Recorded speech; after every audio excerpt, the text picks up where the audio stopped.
video, we're going to be looking at the market, some technicals and some charts, kind of seeing what's been going on this week. It's actually the morning of August 12th, so this video might go out tonight or tomorrow night, probably tonight. It's still kind of the morning though, but anyway, we got a lot to look into. I got some news or updates to share with you, some stuff I bought. But the SPY, basically I guess the last 2 weeks, hasn't really done anything. Maybe moved up or down about 1%. Nothing too major.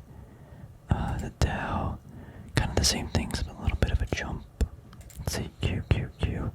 I thought QQQ was making this like weird, not weird, but this kind of pattern that usually indicates it's gonna spill over. Kind of looks like it's starting to do that, but not like violently. But yeah, we have the the dollar index. I wonder if we extend that. Looking kind of strong actually. Not too good for my gold trade. Here we got Bitcoin. I'm actually surprised how much the cryptocurrencies have moved up these last few, days, or I guess more like a week. Because since the 23rd of July, wow, actually Bitcoin almost up 40%. I think Ethereum too, yeah, same day, July 22nd, 21st, up 70%. Wow, huge moves. Gold and silver had an incredibly bad week. Last Friday they dropped really hard, and Monday you can clearly see this candle wick fell all the way to 1680. Kind of got bought back up, and now it's kind of holding some line, or holding some level. I don't even know what this is from, but very bad spillage. But I think, again, long term, I think this is fine. I do hope it does stay here. We got these nice wicks too. We got some big support around this area. If it does spill over, it'd probably go to 15, like 75. Really hope it doesn't. But it kind of looks like a big cup and handle pattern. From the low to the high, that's about 20%. Yeah, we'll keep watching it. Silver spilling over today. Yeah, this is what I kind of feared. I bought a little bit more mag. There's my silver trade, but yeah, it's spilling back over. And it does. I don't think silver is going to go below 22. Or, what is it, 20? Yeah, 22, like 50 probably. If it does, it's probably going to fall a little bit. Probably to $20. Which would be, if it's at 20, 22, another 10% drop about. I think we should see a lot of buyers come in here. But we'll see what happens. I do have some cash lying around. I would like to dump more into mag. My average cost over mag, though, is it's like $18 now. It was at like 16, but we took some profit. Gold, silver, ETFs. So someone wants me to look at these two ETFs, iShares, IVW, S&P Growth ETF, and VOOG, which is also a Vanguard 500 Growth ETF. Kind of looks like exactly the same thing. I did want to look at the, hold on, we'll go here. I did want to check this out on like a website to see what stocks are in the ETF. Some of the big things are expense ratio as of this day, so it's about 0.1%, 0.1%. That's pretty fine. That's so low. Nothing really too big. Here we get to see how it's divided. So a lot of IT, information technology, and a lot of communication service in this. So, I mean, this is a growth ETF, which is, I guess, why they have mostly tech. But yeah. Oh, biggest holdings. Here we go. Apple, Microsoft, Apple. So yeah, basically the SPY. Basically all tech. Home Depot, interesting. Is that it? Do we get to see? I guess we can see all of the portfolio holding percentage of the funds. Yeah. Amazon's the big. Oh no, wait. Why did it not sort that way? I guess guess it's sort by market value. There we go. Apple, 673 billion. Yeah, I mean, yeah, this kind of, so 21%, like 30, 40, yeah, like definitely 50% of like everything is just these top like 5 companies. Let's check out this one. This is the IWV. Where's the expense ratio? Wow, the PE is almost 42% for the ETF. Wow, but it's growth, but that is pretty high. I don't know why I don't see the expense ratio on my. Oh, here we go, 0.18. So, I mean, Vanguard usually does have the lowest ratios or expense ratios, but 0.18 is probably fine too. Same stocks: Amazon, Microsoft, Apple, Google, Tesla. It's all the same. So it's basically the same ETF, in my opinion. Percentage of the weight or weighted percentage too. Like so, it's basically the same thing. So buying one over the other isn't really that big of a difference, except probably I think Vanguard again just has a little bit less expense ratio, but it's basically the same ETF. I mean, these seem like fine investments. It's just I feel like everyone's invested in the same thing right now. Apple, Amazon, Google, yada yada yada. You know, the top like 10 companies. And I mean, they're great companies. I'm just saying that they're just very expensive, and all these ETFs, all this money flowing into those companies, and it's just making it go higher and higher and higher, and it's, I don't know, it's a little expensive. But again, growth, I don't know, depends how much you want to pay for it, but I don't really think I want to pay this much for growth. But anyway, let's continue to some other stuff. Here's a JDX, the gold miner ETF. Yeah, we're getting clobbered over here. Oh yeah, so I did buy BABA. I don't know if we talked about this. My average price is $205.90. I didn't want to buy a lot of shares in case if like something bad happened, but I wanted to be in if it, it went up, so I just bought a little bit. I did buy a little bit more CCJ on this dip. I'm not too confident with it, but I just wanted to buy some more. I thought, they gave me the opportunity. Kind of fell out of the pattern.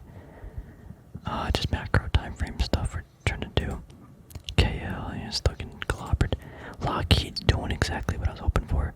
I mean, I'm down a lot in it right now.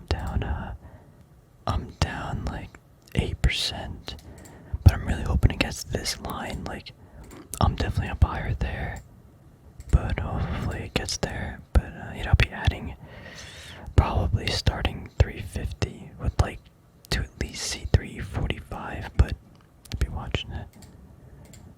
Verizon's looking pretty spicy too. Again, look at this, look at these trend lines, but. Again, there's so many better things to buy, I think, right now. Or just different things. I added Walgreens, Boots Alliance. I did some analysis on it. I think I'll make a video like Monday about it. I think it's pretty spicy. It's got a lot of weaknesses, but it's also got a lot of strengths. I think it's like a 4% yield right now, maybe like 3.9 on the dividend. They're generating a lot of cash. Yeah, I want to dedicate a whole video to that, so we'll do that like Monday. I added some shares, not a lot, but I was kind of hoping. I think we added it this day, $48. Maybe this day. I wanted to buy it like a couple days ago, or let's see what day. I guess Monday. Yeah, this is Monday because I did my analysis over the weekend, but I kind of just forgot. Let's see, Apple actually kind of looked good too. We got this big up move, we rode that wave. I think we got like here to there. Maybe not. Actually, yeah, we did it. It was a good trade. Sold at like 148 this day. Went up to 150, but it fell down. Now, it's kind of making this ascending triangle pattern almost. If I could probably, this should be a good trade, but I don't feel like messing with it. I just don't feel like touching it, but it might be a good trade. AMD had that huge run up. I kind of wish we bought it back here when you're looking at it, because we were looking at this massive like trend line, So we rode that move, like, man, that's like 40-50% right there. But it's risk reward. I don't know. ASO is looking kind of spicy at this price. I kind of wanted to see what it was going to do today. If this trend line was going to, like, make it shoot down, or were we going to see it, like, shoot above. But yeah, I kind of want to see what's going to happen. Clorox is getting into, like, a buy zone for me.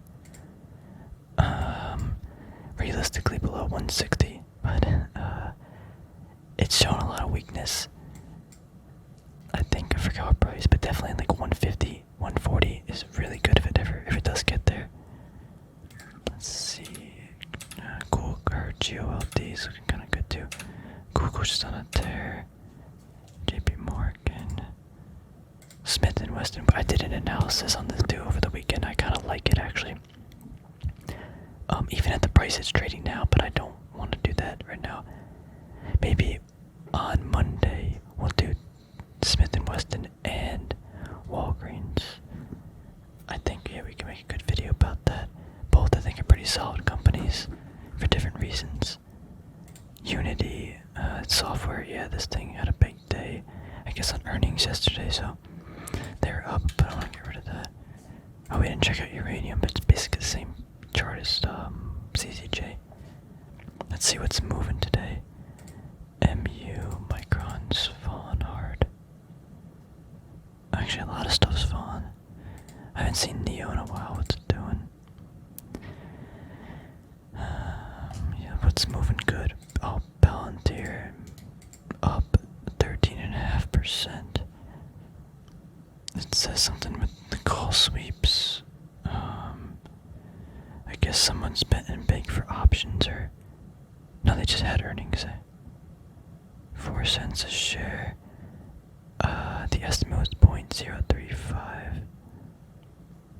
So I guess a little bit of a beat.